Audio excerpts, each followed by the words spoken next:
Mega డిఎస్సీపై YCP బురద చల్లుతోందని TDP ఎమ్మెల్యేలు ఆగ్రహం వ్యక్తం చేశారు. పేద బడుగు బలహీన వర్గాల అభ్యర్థులు ఉపాధ్యాయులైతే వైసీపీ చూడలేకపోతుందని ఎమ్మెల్యేలు కాల్వ శ్రీనివాసులు, గౌతు శిరీష మండిపడ్డారు.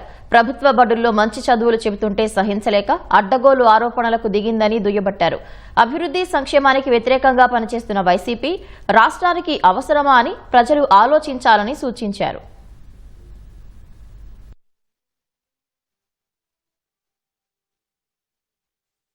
మెగా డిఎస్సి నిర్వహించి 16,000 పైచిలకు టీచర్ పోస్టులను భర్తీ చేశాం. ఉత్తీర్ణులై నియామకాలు పొందిన 16,000 మందికి పైగా ఉపాధ్యాయుల్లో తీవ్రమైన ఆందోళన నెలకొనే విధంగా వైసీపీ ఈరోజు ప్రవర్తిస్తా ఉంది.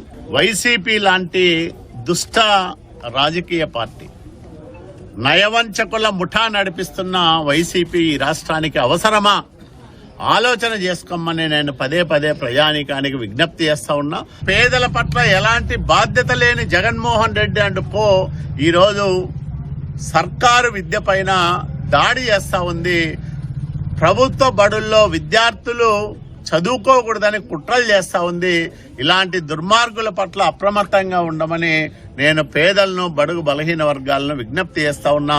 మేధావులందరూ కూడా వైసీపీ విష ప్రచారాన్ని, దుర్మార్గమైన రాజకీయాలను ఎక్కడికక్కడ ఖండించడానికి ముందుకు రావాలని కూడా నేను విజ్ఞప్తి చేస్తా ఉన్నా.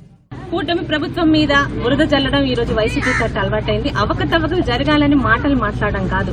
ఈ రోజు ఆ శాఖ మంత్రి గారైన మా యువ నాయకుడు నారా లోకేష్ గారు గాని, ఆ శాఖ అధికారులు గాని, మీరు ఎప్పుడు డిబేట్ పెడితే ఆ రోజు వచ్చి సాక్ష్యాలతో సహా మేము నిరూపిస్తాము, మీరు చెప్తున్న అబద్దాలకి రుజువులతో సహా నిరూపించనని మేము చెప్పడం కూడా జరిగింది. మాటలు చెప్పడం కాదండి, వాటిని చూపించాలి. వాటిని ఆ తప్పులు ఎక్కడ జరిగాయో చెప్పగలిగితే ఖచ్చితంగా సమాధానం ఇవ్వడానికి సిద్ధంగా ఉన్నాం. డిఎస్సీలో ఎటువంటి అవకతవకలు జరగలేదు.